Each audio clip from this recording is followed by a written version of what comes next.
Hi there, this is Lynn Everard, and today's topic is what happens when expectations move into the area of entitlement.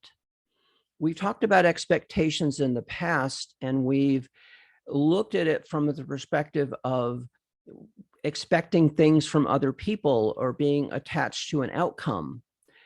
It's not wrong to have expectations, but when we apply those expectations to specific people, then we are actually creating something much more challenging for ourselves and for them.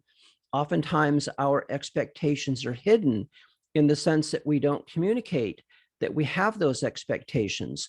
And then when a partner, a coworker, a friend, a family member, uh, you know, calls us out on it, we pretend that we don't have them. And yet, oftentimes, they can feel those expectations coming through us.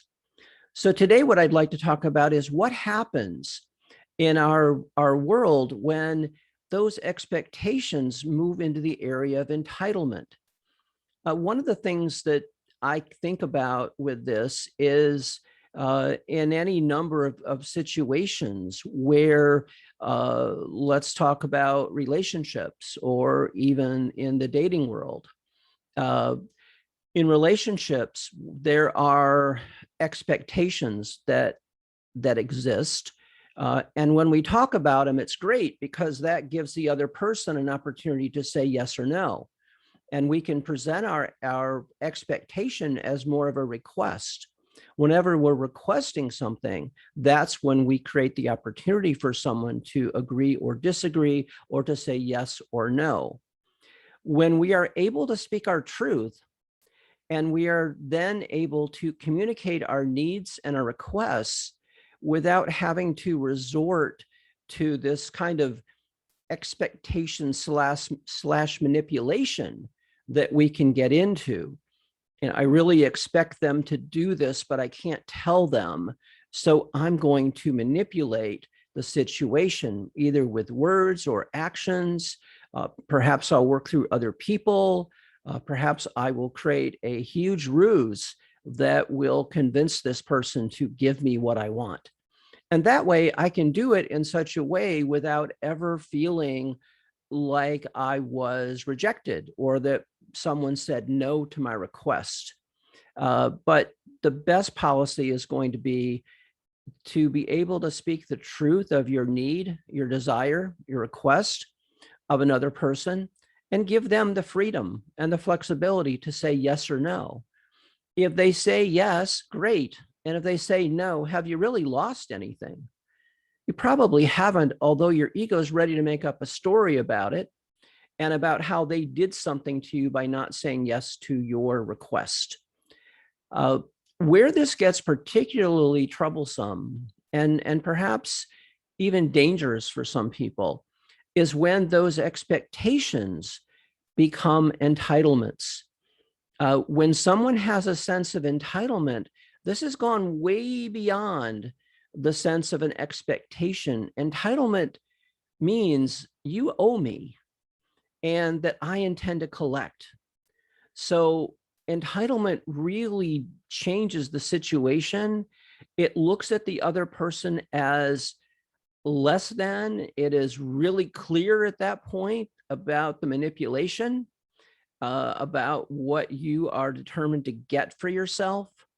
And whenever you're in that sense of entitlement, you are not in a good place for yourself or for the person that you claim to care about.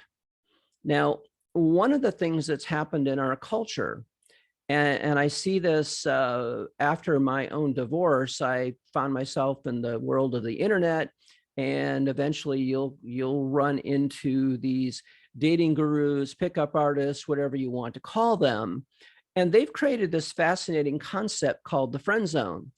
Now, the friend zone is a place where you allegedly put yourself because that a woman doesn't have a sexual attraction to you, but they are all teaching or attempting to teach these young men that sex is kind of their birthright.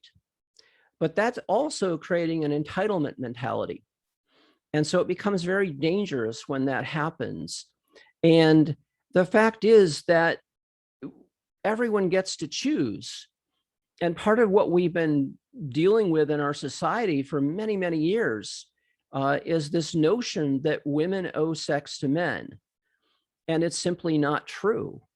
It's simply a story that was made up.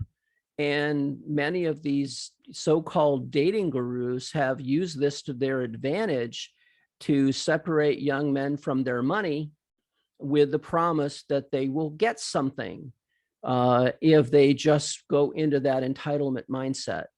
So it's not the only place that entitlement shows up, but it is certainly an example from our world today of where entitlement does show up. If someone is treating you as though they are entitled to something from you, that's taking away your free choice or attempting to. It's also taking away your humanity. It's looking at you as less than. It's looking at you as a servant, as someone who they get to take from, because that's what entitlement really is. It's a taking from someone else, something that you do not have a right to take from them. And you're attempting to remove their right to say no.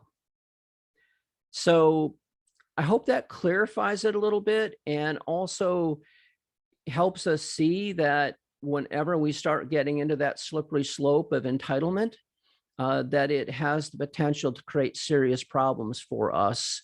Not just the person who has the entitlement mindset, but the person who then becomes the target of the entitlement. The truth is that you are not obligated to say yes to anything unless you really want to. And this always gets to be your choice.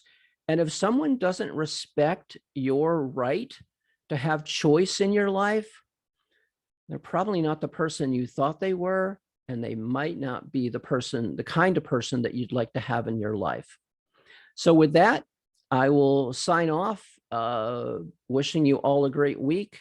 And again, if you have any questions, any concerns about some of these things, and you'd like to speak with me about the possibility of my coaching you one-on-one, please reach out and connect with me.